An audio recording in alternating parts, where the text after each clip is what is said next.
When you're thinking about option premium, you can subset it into two big parts, intrinsic value and extrinsic value. I just tried to draw the bridge between hard delta and soft delta and intrinsic and extrinsic value. Now I'm going to give you a little bit more discrete information about how you can think about intrinsic and extrinsic value and where it comes from. Intrinsic value you can get from basically two pieces of information. What's the strike price of the option and where is the underlying trading? Those are the only things you need. In the case of something like a $50 call with the stock trading 55, that option has $5 of intrinsic value in it. How did we get there? You take the actual strike price minus where the stock is trading, and if that number is more than 0, that is its actual intrinsic value. So in this case, a $50 call with the stock trading 55 has $5 of intrinsic value. If you have an option that's trading more than its intrinsic value, that part of its actual price is, guess what? Extrinsic value. And extrinsic value is comprised of all kinds of other things. I think about this as kind of the squishy part of the option.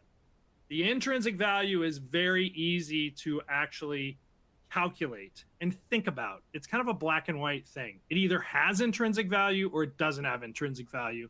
And you can just take the strike price and the underlying price and figure out how much intrinsic value it has. Extrinsic value has a lot of other things going on. Things like time to expiration, days to expiration, or DTE, as many people say now. Volatility, implied volatility levels, huge part of the extrinsic value portion of an option. Interest rates and dividends.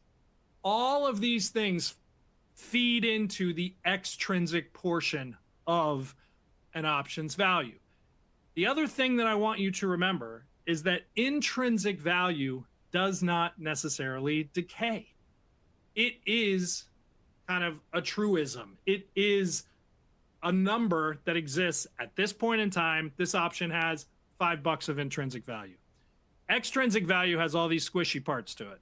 And so it is subject to things like decay, theta.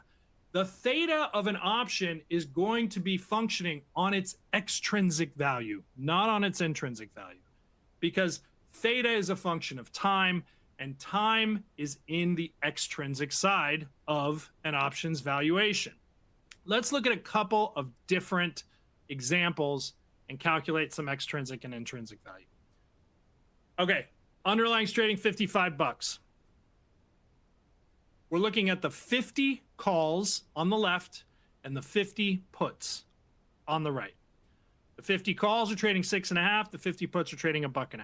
In this case, calls are in the money, so they are going to have at least some amount of intrinsic value, but they also have extrinsic value. But how much of each? So we talked about the fact that intrinsic value is really easy to figure out. You need the stock price and the strike price, or the underlying price.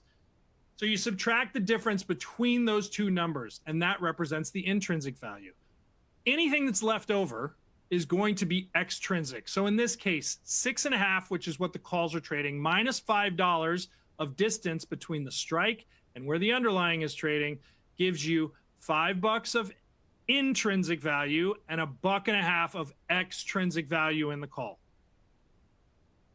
Here's the interesting thing.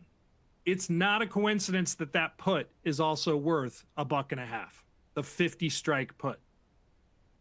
The reason why is because extrinsic value exists in the same amount on both of the options on the same strike.